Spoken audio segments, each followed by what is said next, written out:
Welcome back to Your Success DNA, or welcome if it's your first time here. Here's where we're going to unravel the secrets to achieving greatness in all aspects of your life. In this episode, get ready to explore the powerful and often underestimated factor that plays a significant role in your path to success: relationships.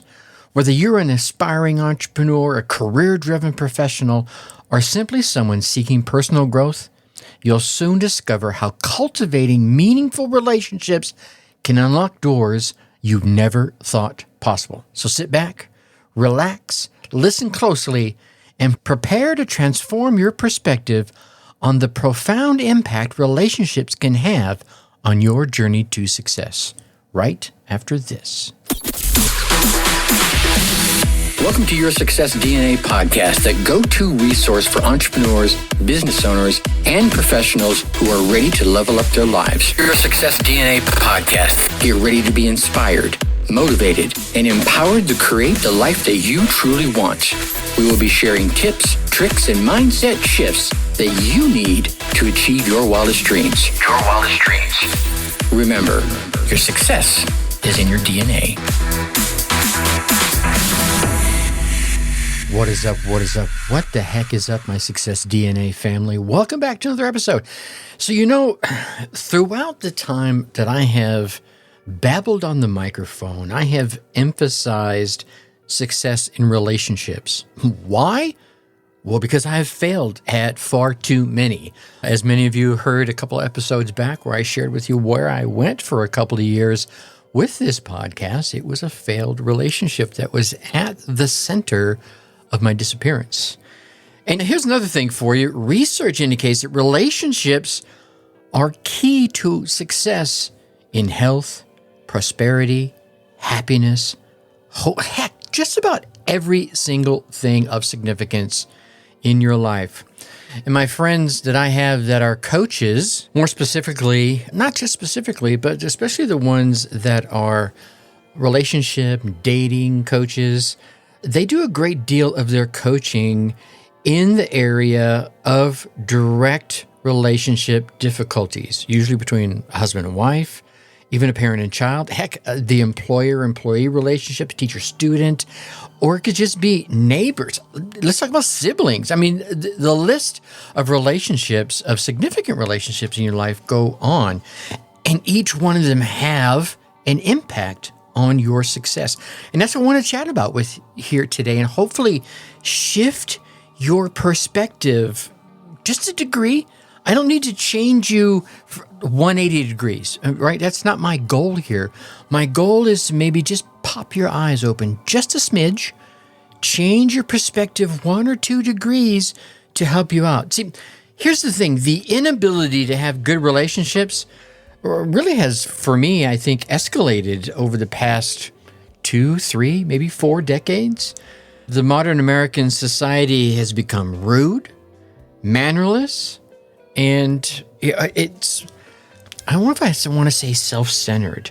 I think the whole social media aspect of everything, the putting up the facade or those 2-second moments of success, it's become a hooray for me, a heck for you kind of mentality that I'm going to do anything I can to win, even if that means stomping on your dreams, intimidating you, putting you down, crushing you, even, as we've seen in the past few years, canceling you. I'm going to look out for number one, and you better not get in my way, right? You've seen those out there, haven't you? Maybe you are one and you're trying to fix it, or maybe you have fallen victim one. I fell victim to one. I was married to one for a couple of decades, and it showed me from the inside out that this type of person is usually, I'm going to say it, a miserable human being, right? They might put up this facade of having a happy life, but inside, oh my God, I'll just use the phrase ugly. I personally have never met a happy, self-centered person, and I'm willing to bet you haven't either. If you have, it's usually a fake happiness. I mean, think about it. The movies depict them, all those self-centered people. They may be the most popular girl in school, the most popular guy in school, but inside, there are parts of them that they just hate. I found out that misery is just about the only emotion left for a person like this, because they've spent so much time alienating every single person around them. And in some cases, and I've seen a few of them, not just the one I'm specifically referring to, in a few cases, there may be a person that they don't alienate, that they hold close. Sometimes, and I'm going to speak in the 2 or 3 instances where I was really close to a person like this, they use that to prove that they have a heart. They spend so much time manipulating and intimidating people, disregarding their needs, and always putting themselves first makes them a very lonely person. So they need that one person that they can cling to, that hopefully clings to them. And usually they're putting up the best facade ever for that person. You see, people have trouble fostering relationships. Well, they spend a lot of time alone. And quite simply, lonely people tend to be miserable people.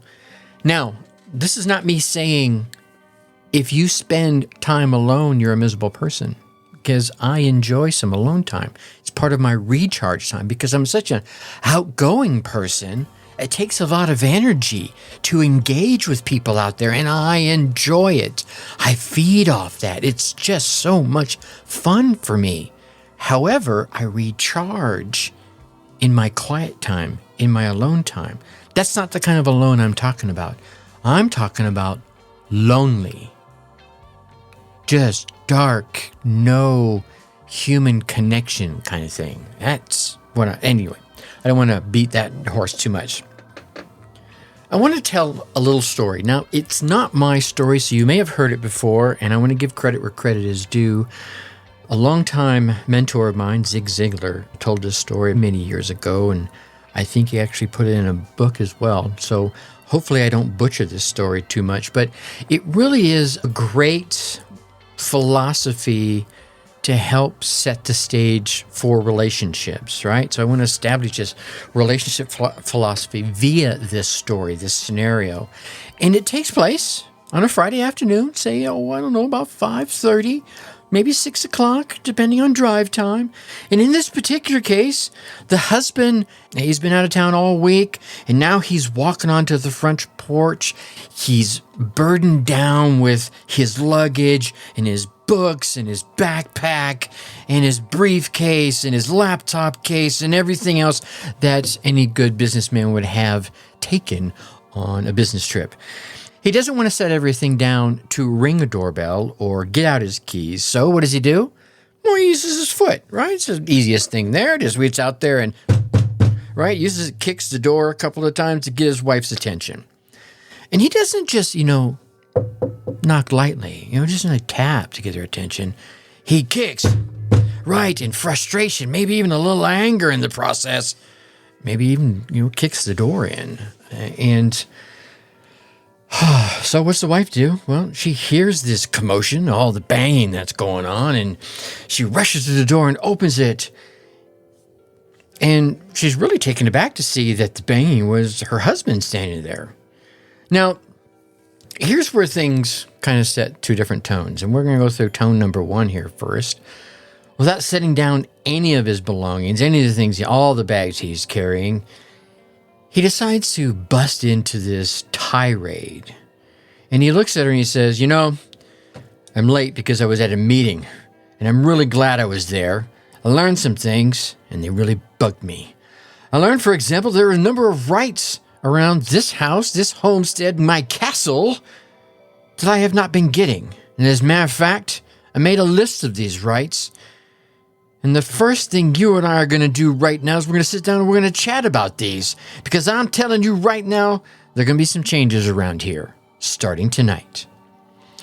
When he finishes, well, as you can imagine, his wife does reply. And she goes, well, Buster, I didn't go to a meeting. I didn't need to. And I don't have a written list because you know what? I got everything right up here in my head. And it's burned indelibly into my mind. And there are some rights around here that I haven't been getting. And you need to come on in because, yeah, we are going to have a talk. And I agree with you. There are going to be some changes around here. And you know what? You're not going to like most of them. Can you imagine the amazing, loving, romantic, exhilarating conversation they had that Friday night? How about the weekend that followed? Yeah? I bet you there wasn't a chill and there was all these amazing moments of, oh, I love you, happening on Saturday and Sunday. Don't you know that Monday morning, the husband and the wife left charged up, ready to go to work, full of excitement? Yeah. They were determined to go. No, they weren't. No way. There's no way. Now, can we flip this script? Of course we can. Let's try this a little differently, shall we? Same husband, same wife, same front porch, same meeting, same bags in his hands. What does he do? He sets everything down to ring his doorbell, or perhaps even to use his key. Or maybe he doesn't. Maybe he does the same thing and he holds on to all the bags, keeping them in his hands. So he can't get his key and he can't knock on the door and he can't ring the doorbell. So again, he uses his foot. But this time, he taps on the door, get her attention. And when she does open the door, she smiles up at him.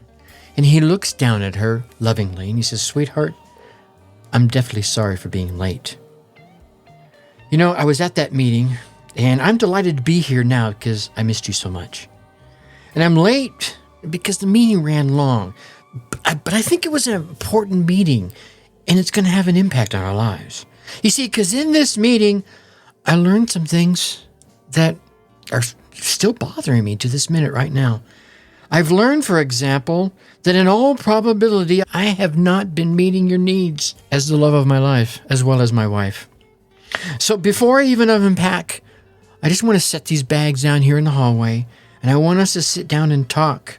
I would like for you to tell me how I can be a better husband, the kind of husband that you deserve and that you thought you were getting the day you said I do to me.